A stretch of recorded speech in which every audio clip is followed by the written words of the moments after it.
Tupo na Zuberi Mkalaboko. Kocha, kwema? Kwema, namshukuru Mwenyezi Mungu. Uzima upo? Uzima upo, alhamdulillah. Kocha, tuelekee kunako michezo sasa. Tulimetoka kutazama fainali ya muungano ya Simba na Yanga. Tutegemee mechi ya namna gani kuelekea dabi ya tarehe 3? Simba walishinda kwa mbinu, sio ufundi, mechi ile ya tarehe ya fainali ya muungano. Kwa hiyo kiufundi Yanga Africans na Simba bado mechi ina ushindani mkubwa tu, na kitakachosogeza mechi kuwa na ushindani ni mechi ya ushindani wa ligi, ambako Yanga Africans anachotaka alama au sare. Alama kwa maana ushindi au sare. Simba anachotaka ushindi peke yake. Kwa hiyo kunaongeza pressure kwenye mechi, na Simba ndio anaingia kwa pressure kwenye game, sio Yanga Africans. Kwa sababu moja, Simba ili wafufue matumaini ya ubingwa wanahitajika kushinda dhidi ya Yanga Africans kwenye mechi ya Jumapili. Na Yanga Africans ili waendelee na mbio za ubingwa za uhakika washinde au wapate sare dhidi ya Simba. Sasa nini ambacho nakitegemea kwenye mchezo? Ni mchezo mwingine ambao una maandalizi tofauti tukiunasibisha na mchezo uliopita, kwa sababu moja, kama nilivyosema tayari, mchezo uliopita Yanga Africans walishindwa kwa mbinu, sio ufundi kiwanjani, na ilikuwa ni zile dakika za ziada ambao tunaweza kusema yalikuwa ni madhaifu ambayo yalikuwa yamefanywa na coach wao katika kuangalia mabadiliko ya wachezaji kwenye mechi, na pengine tunaweza kusema ndio kuchagua wachezaji gani waanze kwa ubora kwenye mechi. Sasa ukiangalia hilo ndio ambayo naona kama lilileta mapungufu kwenye mchezo ule. Sasa wakati tunayatazama hayo na hiki ambacho nakisema sasa, kuelekea katika huo mchezo, changamoto ndio imeangukia katika eneo hilo. Sasa moja kitu ambacho nakiona kinaweza kikaongeza utofauti kwenye mchezo huo, kitu ambacho nakiona pia kinaweza kikaongeza ugumu kwenye mchezo huo ni mikakati ya kufanyia kazi mapungufu kwenye kila timu. Kwa mfano, Yanga walikuwa bora zaidi dakika 45 za mwanzo. Wakati huo Simba wakaonekana walienda na hesabu zaidi ya kucheza mchezo kwa upana, haswa wakiwa na hesabu ya kupata penalty, lakini yani waende kwenye penalty, lakini walijiandaa zaidi pia kama watapata ushindi katika muda mrefu. Kwa pressing ya Yanga ambayo ilifanyika zaidi kwa dakika 45, lakini kipindi cha pili wakaonekana wamepungua nguvu, na ukinasibisha na Simba ambao walitengeneza balance nzuri ya kikosi baada ya mabadiliko ambayo iliwapa uchezaji mzuri, ndio kitu ambacho kinafanya mchezo uwe mgumu kwa namna moja, kwa sababu mchezo huu unamalizika dakika 90. Yanga watafanyia kazi yale mapungufu walionyesha kwamba kumbe nguvu yao sio ya muda wote wa mchezo, hasa wanafanya ile counter pressing yao.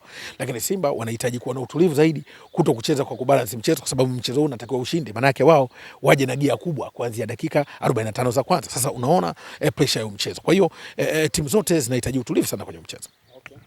Mkalaboko, tumzungumzie kocha Pedro kwa ufupi. Endapo atapoteza na hii mechi ya tarehe 3, tutaendelea kumuona kwenye viwanja vya Jangwani? Siwezi kutabiri ugumu wala ubaya kwa kocha tena kuendelea kumuona au la, lakini nadhani kwa hatua iliyofika ya Yanga Africans kwa sasa hivi sio kwenda kwenye magomvi na kocha. Na sio timu na kila timu inaofunga ifukuzwe kocha. Hii ni Tanzania peke yake. Na wakati mwingine timu inafungwa kwa makosa ya wachezaji. Kwa mfano mchezo ule uliopita, muondoe kocha Pedro sasa. Kuna baadhi ya wachezaji wa Yanga walikuwa hawajibiki kiwanjani. Lakini sidhani kama kocha alimuingiza mchezaji akacheza asiwajibike kiwanjani. Waliingia wakina Azizi na Mbwile kama sehemu ya kuboresha eneo la midfield, timu ikazidiwa katikati. Alianza kumpanga Mudathiri hakuwa bora bila mpira.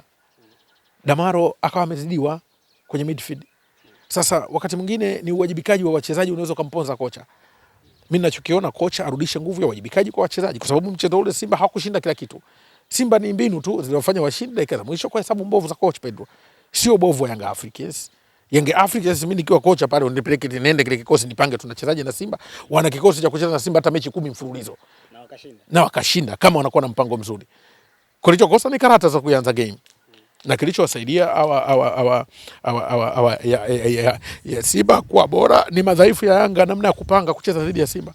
Na mechi hii Yanga wanahitaji utulivu, sababu mechi hii Yanga wakaanzisha kikosi kama wanapasha kiporo, kwa sababu wao hawana pressure. Wenye pressure ni Simba, kwa sababu Simba wanahitaji ushindi tu, Yanga wanahitaji sare ama kushinda game.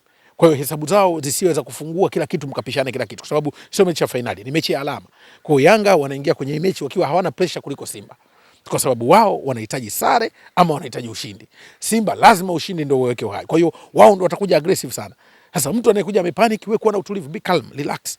cheza kwa utulivu, tengeneza mashambulizi. Yanga wanahitajika kucheza na Simba mechi kama walivyocheza na Azam. Wape heshima maeneo fulani, wadhibiti kwa utulivu. Unaona hicho kitu? Ndio kitu ambacho takiwa. Lakini ukienda kucheza kwa kubalance kwamba wakusubiri, mtakwenda mtapambana na dakika 45 usipopata matokeo inakupa ugumu. Kwa mfano, hata ile mechi Simba Yanga wangekuja kwa hesabu ya kama kuwaheshimu Simba, wangewaingiza kwenye mtego wao. Kwa sababu wangekuwa wanawakuta kwenye channel wako tofauti.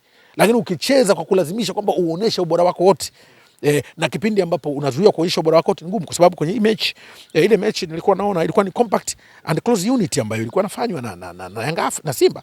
Sasa unapocheza na mtu ambaye ni compact na close unit na wewe unalazimisha tu kumfungua bila kuwa na hesabu, wakati mwingine kumtega, inakupa tabu.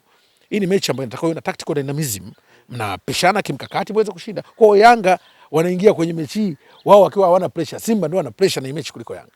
Okay. Lakini kumwanzisha benchi Duke Abuya ilikuwa iko sahihi kocha Mkaraboko? Kwa mpango wa coach alikuwa yuko sahihi.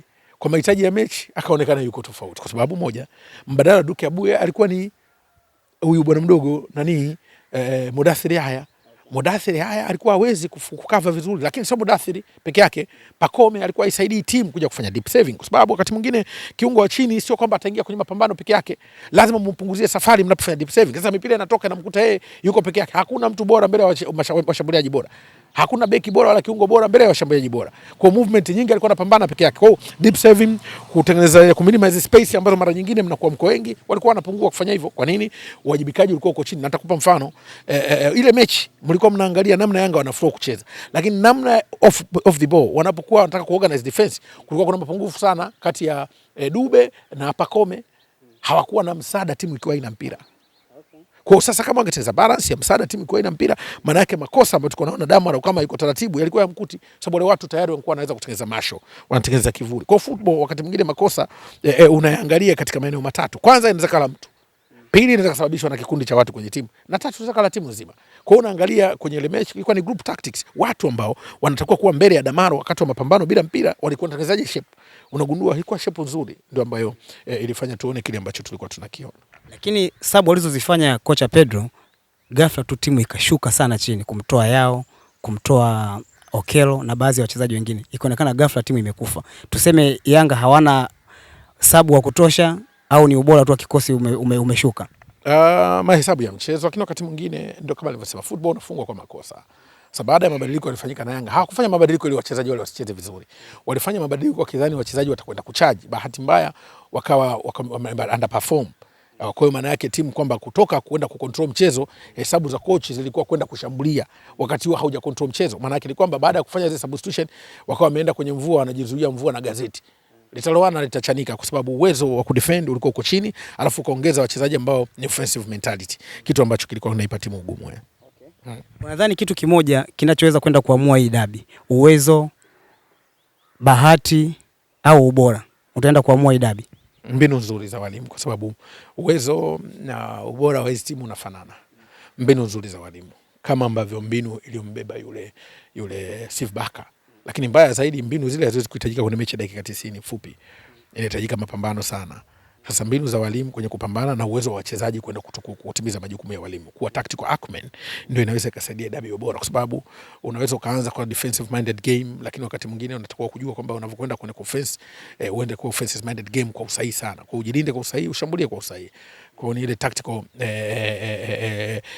idea nzuri ndio inaweza kuleta matokeo, kwa sababu kiufundi timu zote ufundi upo. Ndio nikasema ile mechi hata ile ya mwanzo Simba kushinda kwa ufundi, alishinda kwa mbinu tu iliyomsaidia Young Africans wakati wanaendelea kuitengeneza timu yao kama ishambulie sana. Simba karudi kwenye kutengeneza timu irudishe utawala wa mchezo. Na kweli utawala wa mchezo ukawa na wanyima Yanga mpira, na ukiwanyima Yanga mpira timu haina mzani mzuri wa kutafuta kukaa bila mpira, wakafungwa. Wale ongeza mashambuliaji wakati timu haija control total control of the game, kwa sababu hata ukiangalia statistical metrics unagundua kwamba wewe unaumiliki mpira wa 59%, mwenzako ana 51, mwenzako ana 49. Ukija kwa wastani, maana yake mnapambana kwenye nafasi, bado unaingiza idadi kubwa ya wachezaji kwenye eneo la kushambulia ambao hawana msaada kuifanya timu iwe bora bila mpira. Matokeo yake ndio ikaleta madhara ambayo tuliyaona yale. Simba wameonekana kocha Mkaraboko wakisema wanahitaji sana huu mchezo. Hasa sijajua kiburi hicho kinatokana na ushindi wa hii finali ya Muungano, au unaliona vipi hilo kocha? Simba wanahitaji mechi hii kwa sababu ndio inafufua matumaini ya ubingwa kwenye ligi ya NBC. Simba wanahitaji mechi hii kwa sababu ya kufufua matumaini ya ubingwa NBC. Hakuna kingine, kwa sababu kama unaweza ukashinda mchezo huu, tofauti itakuwa alama 2. Ukipoteza mchezo huu alama 8, ukitoa sare mchezo huu alama 6. Kwa hiyo ndio mchezo wa kiyama wa Simba. Ndio mchezo wa kiyama. Mechi ya Simba na Yanga Jumapili ni kiyama Simba. Simba ndio kucheza mechi kama kiyama, kwa sababu wanahitaji kushinda tu. Yanga wanahitaji kucheza mchezo huu kwa utulivu, kama wanatengeneza kiporo. Wanahitaji kurekebisha utulivu, wapate alama 1 au washinde mchezo. Kwa hiyo Yanga ndio wanahitaji kuwa na pressure. Simba ndio ana pressure na mchezo. Na coach wa Yanga wasimpigie kelele, akaucheza huu mchezo kikubwa. Kubwa ni ushindi, sio namna ya kucheza. Umeelewa vizuri? Sasa wengi wanatamani kuona ubora wa kucheza, kupambana kwenye nafasi. Kubwa ni ushindi, sio namna ya kucheza. Waende kuweka discipline kubwa, washambulie kwa mkakati mzuri. Wale lazima watataka kufungua booster, washinde mchezo. Kwa sababu bila ushindi wa mchezo huu Simba, labda kama wataki ubingwa.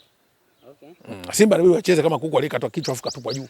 Simba wacheze kama kuku aliyekatwa kichwa katupwa juu, yani anaruka ruka, anajua anaenda wapi, kwa sababu ili kupata ushindi. Kinyume na hilo itakuwa mtihani. Kocha Mkaraboko, unaweza ukanichambulia wachezaji wachache, acha kikosi, hatujui makocha watapanga vikosi gani siku hiyo, wachezaji wachache wanaweza kuamua nani huo mchezo? Huu mchezo utaamuliwa na ubora wa timu, sio mchezaji. Mchezaji atafunga kutokana na uwezo wa timu. Kwa hiyo siwezi kusema nani ataamua mchezo. Hilo ni mchezo ambao utakwenda kuamuliwa na ubora wa timu. Timu itakuwa kwa bora kwenye kucheza kwa ukakamavu kama timu na kuangalia hesabu za mchezo, ndio inaweza kupata ushindi. Lakini ukisema nani ataamua mchezo, lakini mechi itakuwa ngumu zaidi kwa Simba, kwa sababu Yanga wanakuja kurekebisha makosa walioona dabi. Na kocha wao kaonyeshwa makosa na kayaona makosa. Kaonyeshwa makosa na kayaona makosa. Kwa hivyo mechi itabadilika. Kadhalika Simba wameona makosa na wameonyeshwa makosa. Na bahati naona muda mwingi inatumika kuzungumzwa Yanga na kuisahau Simba. Simba walikuwa na makosa, ni kwamba Yanga tu hawakuwa na utulivu mzuri. Kwa hiyo moja kitu ambacho nakiona nadhani ni hiyo uborefu wa Young Africans kuhakikisha kwamba wanakwenda kucheza kwa utulivu. Yanga wanahitaji kuwa watulivu zaidi kuliko Simba. Kwa hiyo kocha Mkaraboko, wale waliokuwa wanasema Okello ni mchezaji wa timu ndogo ndogo, japo kwenye Azam tuliona kwenye mechi na Azam walionyesha kiwango kikubwa, lakini kwenye hii dabi ya juzi hatukumuona kabisa uwanjani Okello. Basi hata Aura Aniseti mchezaji wa timu ndogo, maana ndio alitoka kabisa. Nadhani lazima tukubali kwamba game inapokuwa ina aina fulani ya mechi ngumu, wakati mwingine timu itakapitia magumu. Kwa sababu kila kipindi ambapo timu inapitia magumu, basi mchezaji ni mbaya. Aniseti Aura hakuwa mchezaji mzuri. Mpanzu basi hakuwa mchezaji mzuri kwa sababu hakufunga. Nadhani tukisema hivyo basi hata kwa Simba kuna wachezaji Libasi ya kufunga, kuassist, sio mchezaji mzuri maana yake. Si ndio? Ndio tuseme hivyo. Tuseme nani? Yeye sio wachezaji wazuri sasa kwa sababu hujafunga. Si ndio maana yake? Nadhani tukubali tu kwamba mechi ilikuwa na ugumu kila upande. Kocha, tumalizie kwa hili. Wanasema dabi imepoteza mvuto tofauti na mwanzo. Ni kweli kocha Mkaraboko iko hivyo? Dabi haijapoteza mvuto. Ila iko vizuri tu. Kilichofanya mechi isichezwe uwanja wa Taifa ni ukarabati unaofanyika. Sasa watu wasitafute hutaka wachezea hapo, watu wakachezea Mangula Morogoro. Uwanja wa Taifa watu wameshindwa kuambia ukweli, ule ukarabati ndio ulifanya dabi isichezwe pale. Dabi haiwezi kupoteza mvuto kwa uwanja. Dabi inapoteza mvuto kama watu mtakuwa amuifuatilia. Dabi inapoteza mvuto nchi nzima, iko kimya, tunajadili hilo wiki nzima. Dabi inapoteza mvuto. Na safari hii uwanja sababu zipo. Nafikiri kwa hivyo. Kwa kumalizia kocha Mkaraboko, swali la mwisho kabisa kutoka kwangu. Viingilio vya Simba vimekuwa vikubwa sana, watu wanalalamika. Sijui tuseme ndio wanafanya malipizi kutoka kwenye ile mechi ya Azam au imekaaje hii? Kiingilio mimi naona kiko sawa tu. Ni ile tabia kupenda kuingia kirahisi 3000 4000. Viingilio vya 3000 4000 sio hadhi za kuangalia Simba na Yanga. Hizo ni soda ambazo tunanunua bandaumiza huko. Tuanze kuzipa heshima timu. 15000 ndio kiingilio cha kuangalia hadhi ya dabi miaka hii. Nauli tu kwenye daladala zimepanda. Hata ukamkapa hii ndio kiwe kiingilio 15000 mzunguko. Hizi timu nazo ziendeshwe. Sasa kiingilio 3000 hivi watu hawakomi. Hizi timu zinapanda thamani kila mwaka. Kwa kiingilio kiko sahihi tu mimi naona. Nikushukuru sana Mkaraboko. Asante sana.